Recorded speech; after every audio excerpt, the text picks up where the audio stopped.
بسم اللہ الرحمن الرحیم۔ شروع کرتا ہوں اللہ تعالیٰ کے نام کے ساتھ جو بڑا مہربان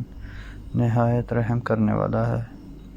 حضرت ابو ہریرہ رضی اللہ عنہ سے روایت ہے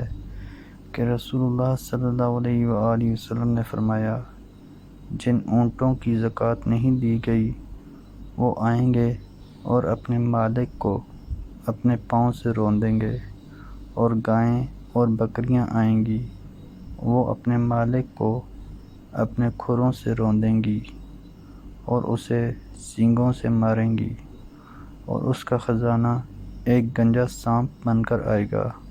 اور اپنے مالک سے قیامت کے دن ملے گا۔ اس کا مالک اس سے دور بھاگے گا، پھر وہ اس کے سامنے آئے گا تو وہ بھاگے گا اور کہے گا، آخر تو میرے پیچھے کیوں پڑا ہے؟ وہ کہے گا،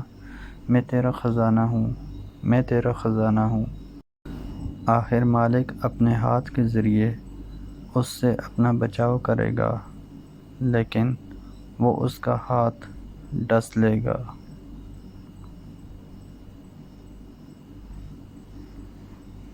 حضرت ابو ذر رضی اللہ عنہ کہتے ہیں کہ رسول اللہ صلی اللہ علیہ وآلہ وسلم نے فرمایا، جو کوئی اونٹ، بکری اور گائے والا اپنے مال کی زکوٰۃ ادا نہیں کرتا تو اس کے جانور قیامت کے دن اس سے بہت بڑے اور موٹے بن کر آئیں گے جتنے وہ تھے، وہ اسے اپنے سینگوں سے ماریں گے اور کھروں سے روندیں گے۔ جب اخیر تک سب جانور ایسا کر چکیں گے تو پھر بار بار تمام جانور ایسا ہی کرتے رہیں گے، یہاں تک کہ لوگوں کے درمیان فیصلہ کر دیا جائے گا۔ حضرت عبداللہ بن مسعود رضی اللہ عنہ کہتے ہیں کہ رسول اللہ صلی اللہ علیہ وآلہ وسلم نے فرمایا، جو کوئی اپنے مال کی زکوٰۃ ادا نہیں کرتا اس کا مال قیامت کے دن ایک گنجا سانپ بن کر آئے گا اور اس کے گلے کا توق بن جائے گا۔ پھر آپ صلی اللہ علیہ وآلہ وسلم نے اس کے ثبوت کے لیے قرآن کی یہ آیت پڑھی،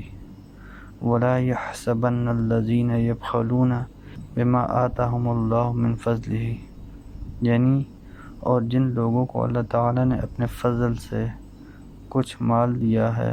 اور وہ اس میں بخیلی کرتے ہیں، فرض زکوٰۃ ادا نہیں کرتے،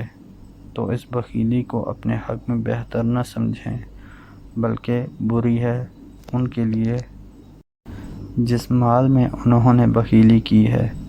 وہی قیامت کے دن ان کے گلے کا توق ہوا چاہتا ہے، اور آسمانوں اور زمین کا وارث